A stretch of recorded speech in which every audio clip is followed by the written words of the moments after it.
le palais présidentiel de Bangui entre les mains des rebelles de la Séléka. Et donc vous entendez là des tirs sporadiques des rebelles qui ont affirmé il y a cela 1 heure et demie avoir pris le palais de la Renaissance. Et bien dans le palais de la Renaissance, le président Bozizé n'y est pas donc, et des habitants ont affirmé voir le escorte du président Bozizé traverser la fleuve Ubangui du côté de la République démocratique du Congo.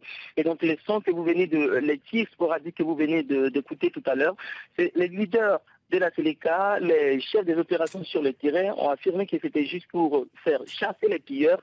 Et d'ailleurs, les pilleurs qui manifestent parce que des informations qui arrivent font état de pillage dans plusieurs localités de Bangui, des boutiques ont été pillées, une cité pillée. Et donc, les éléments de l'armée française qui sont là dans la capitale centrafricaine se déplacent. Et donc, la situation reste encore un peu confuse. Comment réagit la population ? Et donc la population centrafricaine pour l'instant, est restée chez elle à la maison.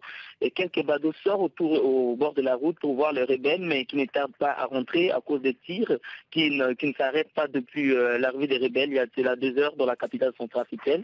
Et donc pour l'instant, tout le monde est resté à la maison, dans les ambassades aussi. Et donc la circulation est bloquée. Rien ne marche dans la capitale centrafricaine à part les cris d'armes, à part les tirs d'armes des rebelles.